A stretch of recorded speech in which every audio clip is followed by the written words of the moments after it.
Welcome to Cancer Talking Room CTR, where we talk about all issues regarding and pertaining cancer.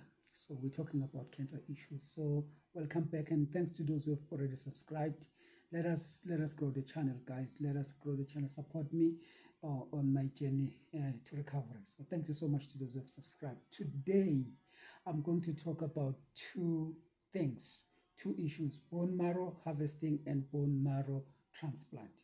I'm going to divide it into two because if I talk about them now, it will be a very long video. So I'm going to divide it into two segments. The first part will be bone marrow harvesting, and then the second part will be bone marrow transplant. So let's get into it. Why am I talking about this? The bone marrow transplant is because if you've got cancer like plasma cell myeloma, like I have, the doctors just told me that this is aggressive cancer. Once everything was under control, once we were in remission, so the doctor advised that we do bone marrow transplant. So to give me more time, that's all it's about. To give me more time, to give me chance to recover, to give me more chance to be in remission for a longer time. So because of my age as well, at first I didn't understand what she meant when she said because of my age. I realized that, okay, I'm 50, I was 51 last year. So I thought she meant I was old. Only to find out it's because my age was on my side to do transplant. So if me was over 70, I don't know what would happen. But I think now technology has grown and people can do this kind of things. But anyway, I was eligible to do bone marrow transplant, but we had to start with bone marrow harvesting. These things are divided in South Africa. They divided into two because it's just 3 weeks to 4 weeks for bone marrow harvesting, and it's 3 weeks to 4 weeks for bone marrow transplant. Let me, guys, take you to my journey of what happened during when the time came for me to do bone marrow harvesting. The doctor explained everything to us. To be honest, we were transferred from my hospital here in Durban to another one in Durban, so to another doctor, so to speak, so that he can help me to deal with bone marrow harvesting and transplant. So, all right, I went to the hospital on the 21st of May 2024 to do bone marrow harvesting. That the period allocated to that was 3 weeks. So I was there. I think it was 20 because I remember the election on election day. I was in a hospital, so I went there on the 21st, and then I think I rested. Let me check the dates on my phone. That was 21st of May. Yes, 2024. Yes, I was in the hospital on 21st of May 2024. I think I rested on Wednesday, where they just do everything. They prepare you. They put a line here so that I can do everything in a nice way. And then another line was here on my groin. That's where they find a very good vein to do harvesting in my groin area. So that's the part that I don't want to explain into details. I was kind of shocked the way things happened. But anyway, they didn't want to shock me, so they just prepared me so that I can have I can put some line on my thigh, which was absolutely fine. It wasn't painful at all. But the thing was that I had to strip everything off, so which is not my thing. I don't like don't want to undress. But anyway, it was just like that. So the first day was very nice, accepted, slept very well in the hospital. And another thing, let me explain this. When I went to do the bone marrow harvesting, in that hospital, they give you a separate room, very secluded, because they need to keep all the germs out. Everything was just very secluded. Like if you know what quarantine is, I know every South African and everybody in the world know what quarantine is. You're like in a quarantine zone where everything has been cleaned out, and then you are in a very safe place because of the situation and the way the way the chemo is. I'll explain it now in a second. But it was very, very, very nice, hygienic place, clean, cool air, own toilet, own place, own everything. You are alone there. You sit there alone for that period that is allocated to you. So then when I was prepared, and then I had chemo. Yes, hold on. I had chemo on Thursday and Friday. That is 23rd and 24th. So the chemo it's a heavy chemo. It's a chemo that they just destroy everything that is not good in your system. You know, the chemo that kills all the cancer cells, so that they start and inject good cells in your system. You know, they want bone marrow, so they need to inject it so that it could just flow in your bloodstream. I'm just explaining it as best as I can because I don't know the science behind it. If you Google on YouTube, you'll find other people explain it better than me.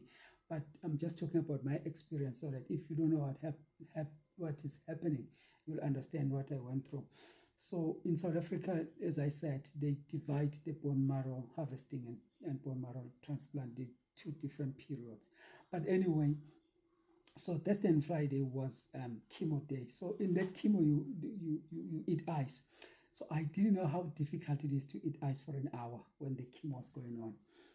So I was prepared in the morning with pre-meds on Thursday, and then the chemo arrived, and then I started chemo, eating ice until the chemo is running through you, and then it's finished and it's done. I'm going to try and put pictures in this video, and then some videos. I don't know if it will work, but I'll try and make it work. So yeah, and then they check you again, you under constant checkup, because they don't want you to have any problems, you know. So they watch for any small thing that can happen to you. They watch for everything. You get pre-meds, you get there's the tablets that I don't like for nausea, you know, everything that you need you get. But the first chemo on Thursday, I usually, after I had ice and stuff like that, I slept.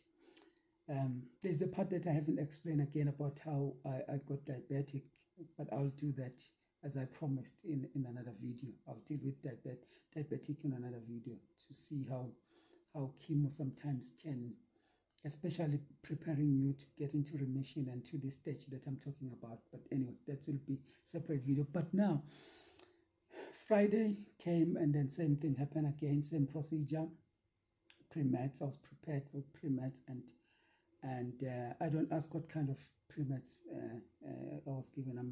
I'm not scientific like that, guys. I'm not medical like that.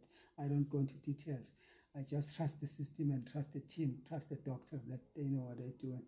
So I've already took the option to do the transplant. So I was ready for it. So chemo on Friday happens, pre-meds, and then started the chemo, eating ice again. Yeah, that was the longest hour of my life.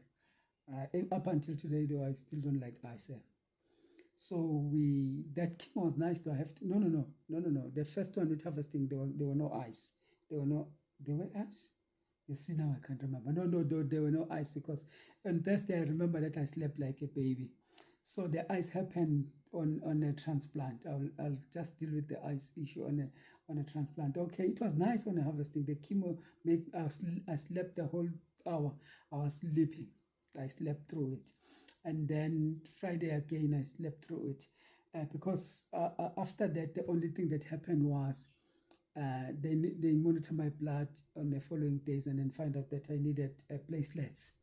That was what was short after I did that chemo. They had to put in some platelets after that. And then, so on a Monday, from then on Monday, I was getting injections for the whole week. I know that injections, when they try to make your bone marrow to move in your bloodstreams, they give me these injections every day. So I know that, as far as I know, it was supposed to happen, that period was supposed to be 5 days, but it happened for 7 days until the bone marrow harvesting happened. When the bone marrow harvesting, it was Monday. So the guys came in, and then the nurse, the sister, not even the nurse, the sister was with me the whole day from in the morning until late.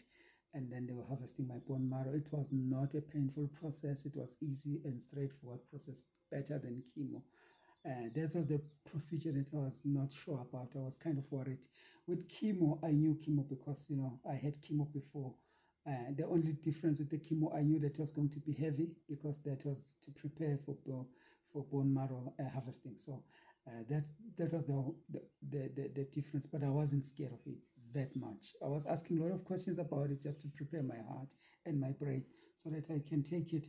So after that, and then the harvesting was simple and straightforward thing. It was simple and straightforward, and then it was supposed to take 2 days, but they've managed on one day to harvest everything they needed. So that was Monday, and then that was good for me because on Tuesday I was discharged. That's how easy it is. I was discharged on Tuesday, came back home, so I was fine.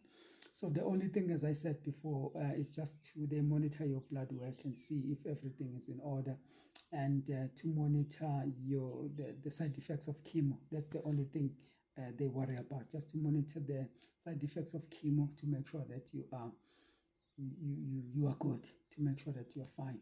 So I didn't have much side effects then, except that I had a little bit of a throat sore. I had the medication for that, and then nausea. It happened just a little while after I arrived from the hospital, but that was not bad. So a little bit of rash in my legs as usual, and my neck. In my neck, no, it was 100% plain. There was nothing. It was just on my legs, so that was fine. So that was bone marrow harvesting. I'll try and put in some pictures if I can so that you can see. But it was simple and straightforward procedure. The only thing that was a little bit harsher was chemo. But after that, everything was just simple and straightforward. So anyway, I'll just go to another segment to explain bone marrow transplant. But thank you so much. Subscribe, like the video so that it could reach everybody that can see.